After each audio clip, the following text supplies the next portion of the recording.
Bonjour à tous, et bien prenons encore un instant aujourd'hui pour lire et méditer un deuxième passage du livre du ciel de Luisa Piccarreta. Au nom du Père qui m'a créé, du Fils qui m'a sauvé et du Saint-Esprit qui me sanctifie. Amen. Jésus, je m'immerge à nouveau en toi dans ton acte unique et éternel d'amour. Je m'unis à toi, je m'identifie à toi, je me consume en toi, je fusionne ma volonté dans la tienne, je la fonds dans la tienne et je t'invite, comme tout le temps, dans mon cœur, dans ma vie, pour que tu prennes les commandes de mon existence jusqu'à mon dernier souffle. Oui Seigneur, je ne veux plus faire usage de ma volonté propre, je veux que ce soit toi qui fasses tout en moi. Aussi, je m'offre complètement à toi et je te demande d'investir tous mes pas de ta présence, de venir sanctifier chacune de mes actions, de venir poser le sceau de ton divin fiat sur tous mes regards, de venir diviniser toutes mes paroles, d'être présent dans mes respirations, mon souffle, mes pensées, mes battements de cœur. Que tout soit fait pour toi, que tout soit fait par toi et que tout soit fait totalement dans ta divine volonté, immergée en toi, Seigneur. Qu'à chacun de mes mouvements conscients ou interne, qu'à chacun de mes battements de cœur, mes battements de cils, mouvement des lèvres, mouvement de mes mains, etc., tu puisses recevoir des milliards et des milliards de je t'aime, je t'adore, je te loue, je te bénis, je te remercie, je te rends gloire au nom de tous, Seigneur, avec ta volonté à toi, pour que nous puissions offrir quelque chose de divin. On n'offre pas nos petits je t'aime à nous, qui ont une petite portée, on offre les je t'aime de Jésus, on offre à Dieu les propres bénédictions divines, on offre à Jésus ses propres adorations. Voilà Seigneur, nous voulons être de bons instruments entre tes mains, alors fais de nous ce qu'il te plaira et s'il te plaît, travaille nos cœurs, viens les purifier, viens les sanctifier, viens les ennoblir, viens recréer vraiment cet espace en nous pour que ta divine volonté puisse être souveraine en nos cœurs, qu'elle puisse être totalement opérante et agissante à 100%, vraiment à chaque instant, que ce soit ta divine volonté qui déploie sa splendeur à travers nos humanités. Merci Jésus, maintenant dispose-nous pour accueillir ce nouvel enseignement, vraiment que nous ne perdions rien de tous ces mots bénis qui sont les tiens. Voilà, tu as dit chaque enseignement est une partie de moi. On a bien vu il y a quelques jours que tu embrassais tous ces écrits du ciel, tu les rangeais dans ton cœur. On a bien vu juste avant que tu nous disais que chaque vérité donnée, c'était comme un pas supplémentaire de la divine volonté pour se laisser trouver en fait, pour qu'elle puisse à nouveau avoir sa vie opérante dans les cœurs, pour que nous puissions être totalement à la ressemblance et à l'image de Dieu. On a bien vu que chaque enseignement a été vraiment une vie divine qui nous transforme, vraiment est une source de lumière, comme un baume, un parfum magnifique pour notre âme. Alors vraiment que nous ne passions pas à côté et que nous puissions digérer tous ces mots bénis. Jésus nous parle souvent de cette digestion, il en parlait en tout cas dans les premiers volumes, qu'il fallait vraiment accueillir, mais faut pas ingurgiter les 36 volumes comme ça en quelques semaines. Cela doit prendre le temps, parce que vraiment il attend vraiment qu'une vérité soit comprise, soit méditée, soit accueillie vraiment et puisse opérer les transformations avant d'en donner une autre, parce que à chaque fois c'est magnifique. Il dit une vérité, une connaissance, c'est plus que toute la création, c'est plus que toute la rédemption, c'est tellement incroyable ce que cela opère dans l'âme, que Jésus dit, il faut y aller lentement. C'est pour cela que nous prenons le temps et que tous les jours nous méditons une ou deux vérités, vraiment en prenant le temps de nous poser, en invoquant l'Esprit Saint, en demandant à Jésus de venir lui-même méditer en nous. C'est ce que nous allons faire. Jésus, nous te demandons vraiment de disposer nos cœurs pour accueillir ce nouvel enseignement. Viens nous donner ta sagesse à toi, que nous puissions comprendre avec ton intelligence, ton amour. Vraiment envoie sur chacun de nous ton Esprit Saint, pour que nos cœurs puissent se réjouir et que nous puissions vraiment passer à cette mise en pratique à laquelle tu nous appelles tant, puisque ce n'est que dans cette mise en pratique que tu vas vraiment nous donner tout ce dont tu veux nous combler, que nous allons rentrer en possession de absolument tout, puisque tu nous veux propriétaires de tout. Alors Seigneur, que nos vies portent de beaux fruits pour toi et que tu puisses être consolé par nos vies. Nous voulons vraiment réparer continuellement et te donner la gloire que les hommes auraient dû te donner s'ils n'avaient pas connu le péché, s'ils n'avaient pas quitté ta divine volonté. Parle maintenant à travers ma bouche, Jésus, envoie sur chacun de nous ton Esprit Saint, que ce moment fait en union avec toi puisse avoir vraiment de nombreuses retombées dans tous les cœurs.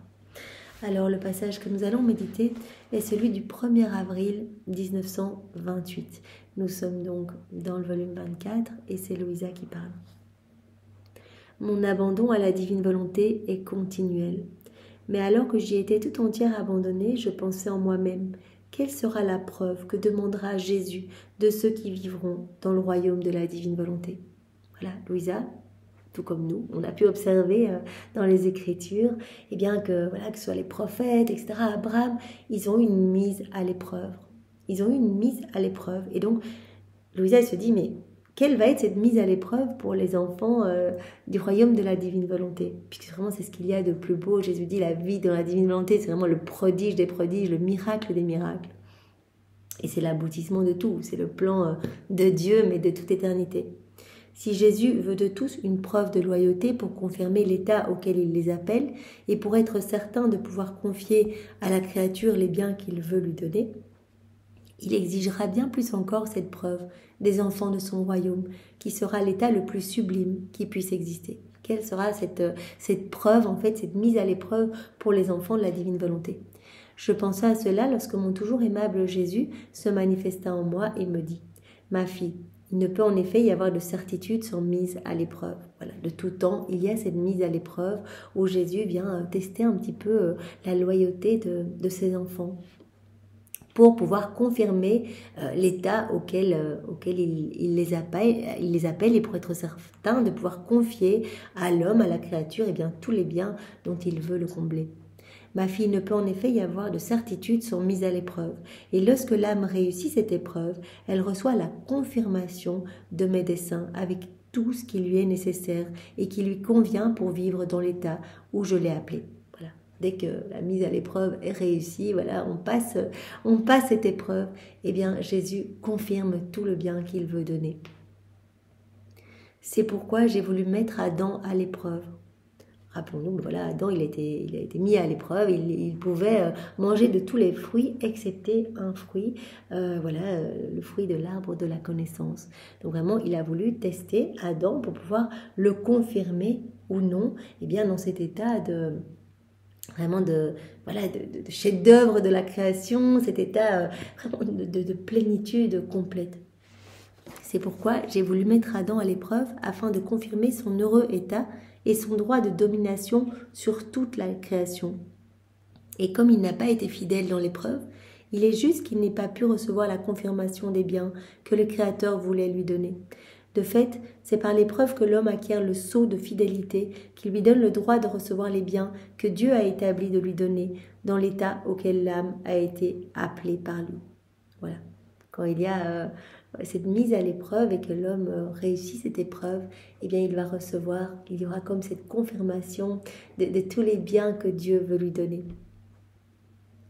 On peut dire que celui qui n'a pas été mis à l'épreuve n'a aucune valeur, ni devant Dieu, ni devant les hommes, ni devant lui-même. Dieu ne peut pas lui faire confiance, ne peut pas faire confiance à l'homme sans l'éprouver, et l'homme lui-même ne sait pas quelle est sa propre force. Si Adam avait réussi cette épreuve, toutes les générations humaines auraient été confirmées dans leur état de bonheur et de royauté. Cet état de plénitude totale, de sainteté, de bonté, de pureté, tous ces cadeaux, il aurait été confirmé dans cet état de grâce, de bonheur et de royauté. Et toutes les générations auraient été confirmées également.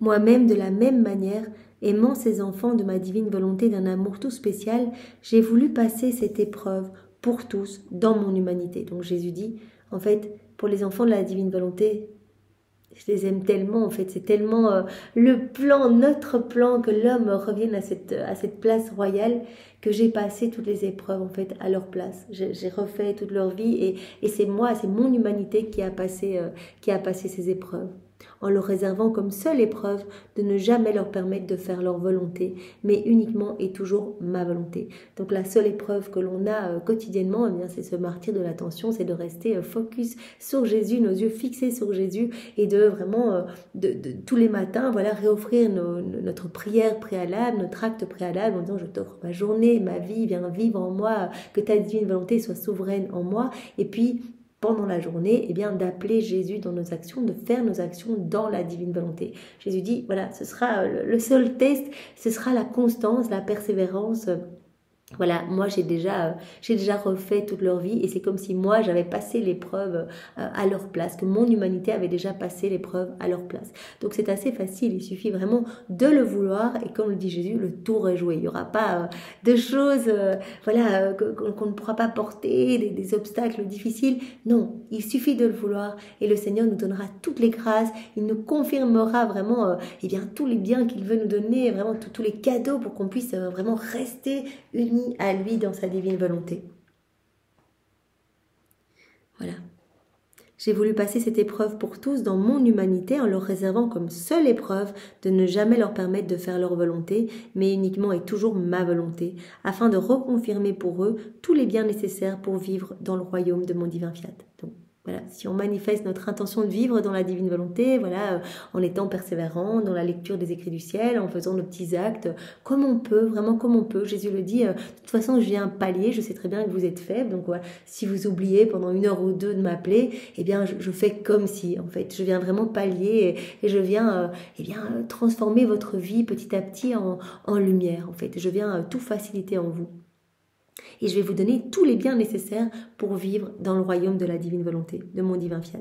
Je leur ai ainsi fermé toutes les portes de sortie. Je les ai ointes d'une force invincible. Ça, c'est magnifique. On rentre dans la divine volonté. On en a l'intention. On a l'intention de vivre dans la divine volonté, même si on est rempli de péchés, que notre âme est noire, que voilà, peu importe. On en a l'intention et cela commence déjà. C'est parti. Jésus nous renforce. Il nous donne cette force invincible pour qu'on ne quitte jamais la divine volonté. C'est pour cela que vraiment, quand on met un pied dedans, vraiment avec le cœur, qu'on en a l'intention, eh bien, il n'y a plus de retour possible. Voilà, que ce soit pour moi ou comme pour vous, je suppose, eh bien, voilà, on a goûté aux choses les plus savoureuses, on a senti cette paix dans notre cœur. Vraiment, on va pas retourner dans nos volontés propres, c'est pas possible. On est trop bien là dans cette mer de lumière.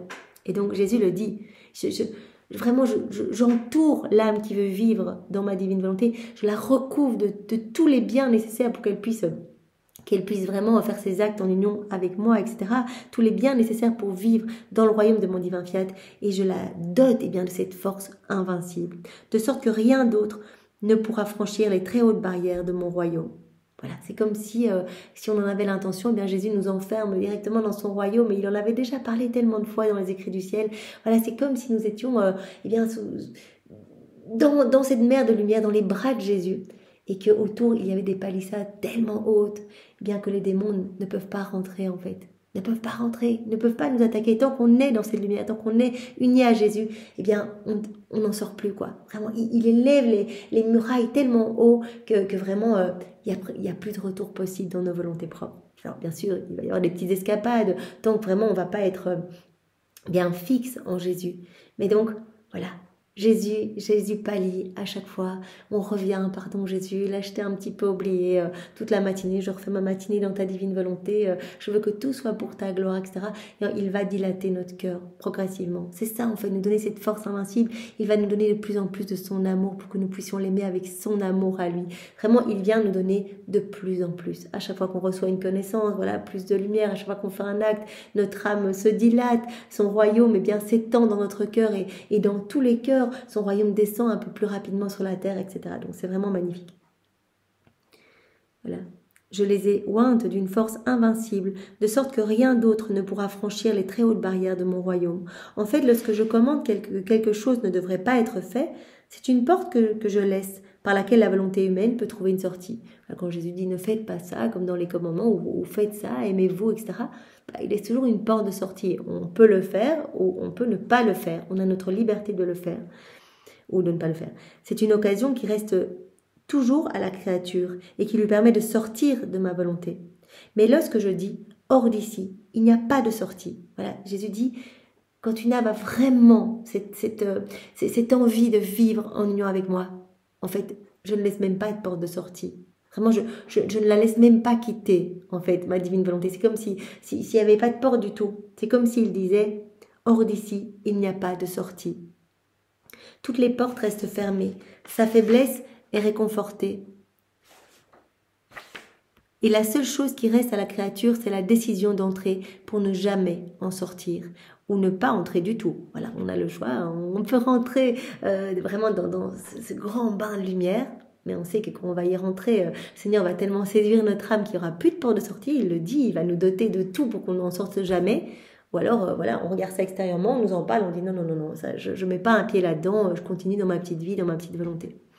Ouais, donc c'est très magnifique pour nous, voilà, on a mis un pied dedans et Jésus nous assure ici qu'il va nous garder voilà, comme prisonniers, mais avec des douces chaînes d'amour, des chaînes de lumière, et à chaque fois il nous enchaîne davantage, mais ce n'est pas des chaînes où il nous force à rester, c'est parce qu'il nous séduit tellement qu'on a envie de rester. Vraiment, ce sont voilà, chaque connaissance reçue, Jésus le dit, mais chaque acte fait, chaque ronde faite, chaque réparation, etc., eh bien, c'est une nouvelle chaîne qui vous lie un peu plus à moi. Mais vraiment une chaîne de tendresse, une chaîne toute délicate, une chaîne vraiment de splendeur, en fait. Par conséquent, pour vivre dans le royaume de ma volonté, il n'y aura que la décision à prendre. Voilà.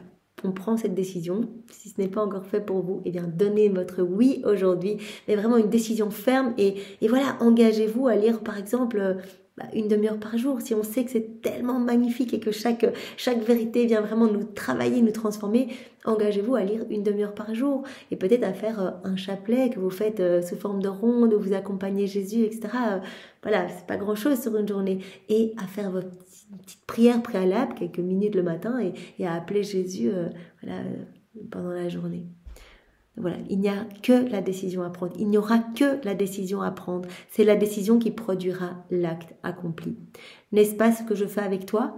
Est-ce que je ne crie pas constamment des profondeurs de ton cœur que rien n'entre ici, que ma seule volonté? Voilà, en fait, Jésus se fait le gardien de notre âme, comme il l'a déjà dit à Louisa, quand une âme a la ferme intention de vivre en union avec moi, je me mets dans son cœur et je suis la sentinelle. C'est-à-dire que je viens protéger son âme pour vraiment garder cette âme toujours unie à moi. Parce que vraiment, cette âme va me donner la gloire au nom de tous, va me donner les honneurs, l'amour que les autres ne me donnent pas. Elle va compenser tous ces vides de tendresse, tous ces manques de réciprocité à mon amour. Donc, je vais vraiment me faire la sentinelle de son cœur. C'est tellement beau. Bien, Seigneur, oui, qu'il n'y ait rien en dehors de toi qui ne rentre dans notre cœur, que vraiment tout ce qui est ni toi, ni de toi, ni pour toi, eh bien, retire tout, Seigneur, et prends toute la place. Moi, c'est vraiment ce que je voudrais, c'est ne voir que toi, en fait, qu'il n'y ait même pas un souffle d'écart entre nous, que nous puissions être totalement unis continuellement, tout le temps, ne vouloir plaire qu'à toi, ne vouloir travailler que pour toi, ne vouloir marcher que vers toi, que nos cœurs ne battent que pour toi, que nos mains ne se lèvent que pour te louer, que pour t'adorer, que nos pensées ne soient tournées que vers toi. Voilà, dépouille-nous de tout, Seigneur, et d'ailleurs c'est ce que tu opères en chacun de nous, tu l'as déjà dit, voilà, il suffit de me donner votre oui, et moi je m'occupe voilà, du détachement de votre cœur par rapport aux choses du monde. Vous allez sentir que de plus en plus les choses ici-bas, eh bien voilà, n'influent plus sur vous, voilà, vont perdre en importance et vous allez vous sentir de plus en plus connecté aux choses du ciel, à moi en fait. Vous n'allez vouloir ne plaire qu'à moi. Et vraiment, c'est ça. Il va nous donner cette indifférence, même, voilà, par exemple, des personnes qui font des compliments, quelque chose comme ça, eh bien, indifférence. On doit plaire qu'à Jésus finalement. Voilà, on n'a pas besoin de plaire aux hommes, que à Jésus qui voit notre cœur, qui voit notre intention. Et pareil pour les critiques, eh bien, c'est pas grave. Si on a des critiques, des calomnies, bien finalement on gagne des béatitudes. Donc voilà, ne plaire qu'à Jésus qui ne veut qu'une chose, continuer sa vie en nous. Voilà. N'est-ce pas ce que je fais avec toi, Louisa? Est-ce que je ne crie pas constamment des profondeurs de ton cœur que rien n'entre ici, que ma seule volonté? Donc Jésus crie aussi de notre cœur que rien n'entre ici. Donc il ferme les portes, il nous protège pour que vraiment il n'y ait que son amour brûlant et que sa divine volonté qui opère en nous. Centre de vie avec sa force omnipotente et son éblouissante lumière, ma volonté garde toute chose à l'extérieur de toi. Voilà, tout ce qui offense Jésus, tout ce qui n'est pas bon, tout ce qui réside dans nos volontés propres, tout ça, eh bien cela va disparaître de notre âme. Elle fait couler dans tous tes actes son mouvement primordial, son acte, voilà, son mouvement continuel dans tous nos actes. Nos actes vont devenir divins, éternels. Son mouvement primordial de vie, elle domine et règne en reine. Voilà, c'est ce que nous souhaitons. Jésus, nous voulons atteindre ce 4e niveau de vie dans ta divine volonté pour que vraiment, voilà, il n'y ait pas... il n'y ait pas des moments où on soit vraiment dans nos volontés propres, mais que ce soit tout le temps ta divine volonté en nous qui agisse. Tout le temps, tout le temps, tout le temps, que notre vie soit toute divine, vraiment pour ta gloire, continuellement. Après quoi, je suivais les actes de la divine volonté dans toute la création pour les apporter en hommage à mon Créateur. Ce que Louisa fait souvent, voilà, elle fait ses rondes dans l'œuvre de la création, entre autres, et donc elle vient apporter chaque élément créé, elle regroupe tout, elle récapitule tout, et voilà, elle suit les actes de la divine volonté opérante et agissante dans ces éléments, et elle vient placer tous les éléments au pied de la majesté suprême, et elle prête sa voix à chaque élément pour dire, voilà, je t'aime, je t'adore, je te loue, je te bénis, au nom de tous, elle demande que le royaume s'établisse, etc. C'est ce qu'elle est en train de faire pour rendre hommage à son Créateur. Un mouvement de vie coulait dans toutes les choses créées, qui les réunissait toutes et mettait tout en mouvement. J'étais surprise et mon doux Jésus ajouta, « Ma fille, ce mouvement de vie dans toute la création est ma volonté, qui fait se mouvoir toutes choses et les tient toutes comme en sa main de vie. » Voilà, on le sait, la divine volonté, elle travaille. Ce que l'on peut voir, ces petits éléments créés, la petite fleur, la petite feuille, etc., eh bien, chaque fois, ce n'est qu'un petit voile cachant comme dit Jésus, la souveraine divine volonté qui travaille et qui opère. Donc il y a vraiment tout le temps ce mouvement continuel, vraiment et incessant.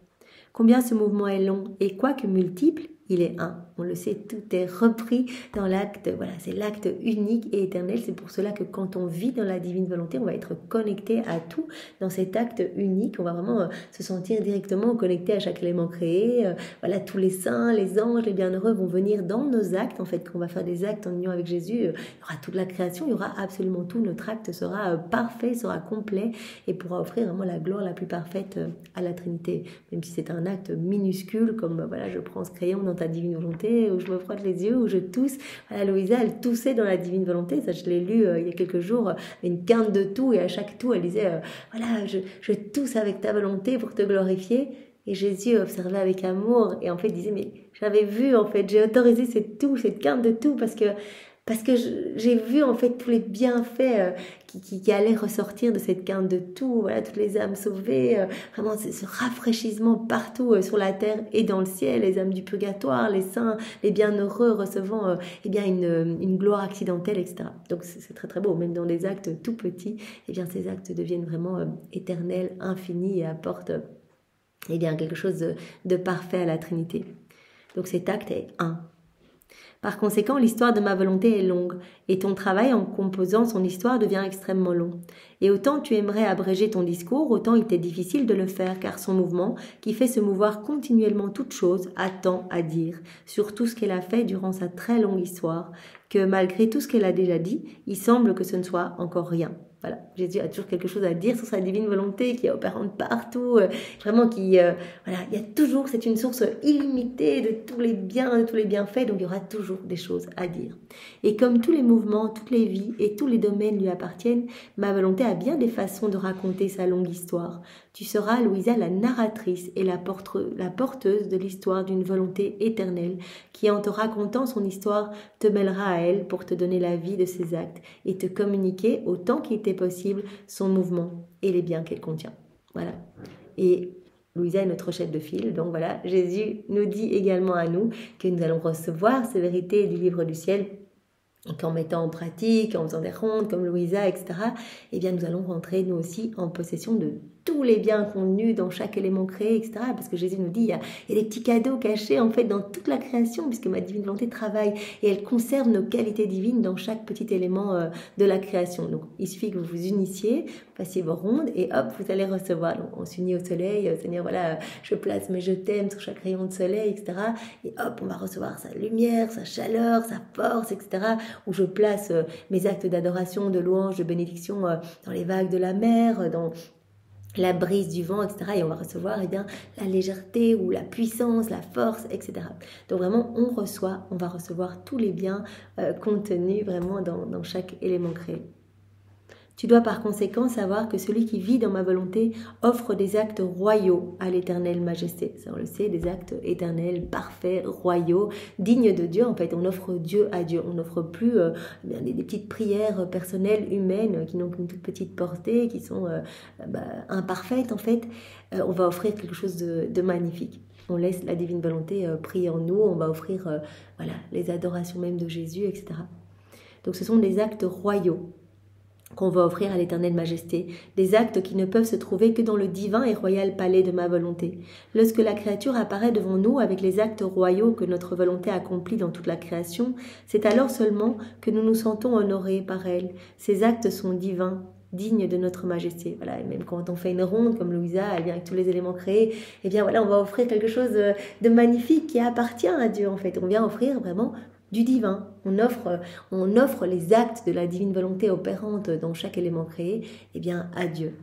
Par contre, l'âme qui ne vit pas dans notre volonté, quel que soit le bien qu'elle puisse faire, ne nous offre toujours que des actes humains et non divins. Des actes qui nous sont inférieurs parce que l'acte royal de notre divin fiat ne coule pas en eux.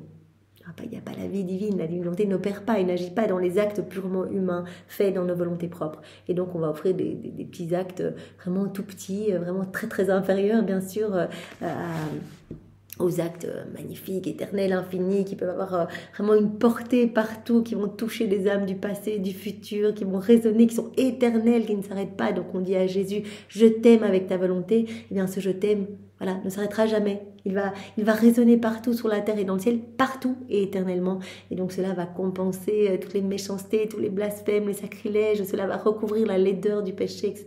Donc c'est absolument incroyable et magnifique. Il en est comme d'un roi servi par un de ses pages qui lui apporte des choses venues de son palais royal. Donc voilà, Jésus prend l'exemple, un roi qui va se faire servir par un serviteur qui va lui apporter des choses de son palais en fait. C'est ce que nous faisons dans la divine volonté. On prend les réparations de Jésus, on les réoffre à son Père, on va prendre toute sa vie, on peut récapituler la vie de Jésus, l'offrir à son Père pour demander que s'établisse le royaume de la divine volonté. On peut prendre ce qu'on veut, en fait, tout nous appartient dans la divine volonté. On prend, on réoffre, on prend les prières de Jésus, on prend ses louanges, on prend ses bénédictions. Quand il remerciait son Père, hop, on s'unit à Jésus, on offre ses remerciements, etc. Donc on offre des choses parfaites. Comme ici, le roi qui est servi par son page, qui vient chercher des choses parfaites dans le palais royal, les choses qui appartiennent au roi, et il vient les lui donner pour le servir. Voilà, qui lui apporte des choses venues de son palais royal. Bien que ces choses viennent de lui, le roi se sent honoré, car s'il boit, il boit de son eau pure et claire, venant de ses vases d'or bien propres. S'il mange, ce sont des aliments dignes de lui, servis sur des plats d'argent. S'il s'habille, on lui apporte des vêtements royaux qui conviennent à un roi. Le roi est heureux et satisfait, car on lui a servi des choses royales qui lui appartiennent. Donc il est honoré, comme s'il était glorifié. Par contre, il y a un autre page, autre exemple, l'âme qui vit dans sa volonté propre, qui sert le roi. Mais lorsque le roi veut boire, ce page va dans sa misérable demeure chercher une eau trouble, qui rapporte dans des vases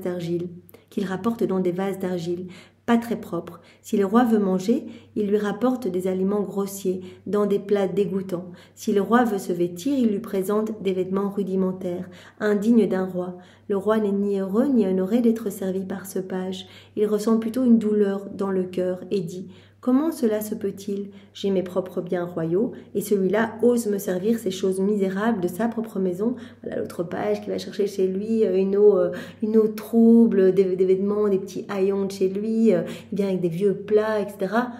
Le roi ne se sent pas du tout honoré, en fait, il est presque vexé, il dit « Mais moi j'ai tout ici, pourquoi est-ce qu'on vient m'amener des choses comme ça ?» Le premier page est celui qui vit dans ma volonté, le second vit dans la volonté humaine. Voilà, qu'on amène nos petites prières, nos petites supplications, nos petites réparations, etc., humaines, ou nos petits actes. Voilà, on amène quelque chose vraiment de trouble, en fait. On amène quelque chose qui ne contient pas la vie divine, en fait. Tandis que quand on vit dans la divine volonté, on n'amène que des choses magnifiques et divines.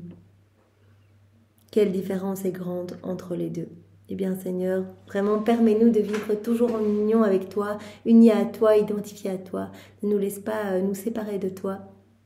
Et vraiment que nous puissions toujours te faire plaisir, toujours te réjouir en te donnant à toi-même continuellement. Merci Jésus avec tes propres remerciements au nom de tous. Au nom du Père et du Fils et du Saint-Esprit. Amen. Soyez tous bénis. Au revoir.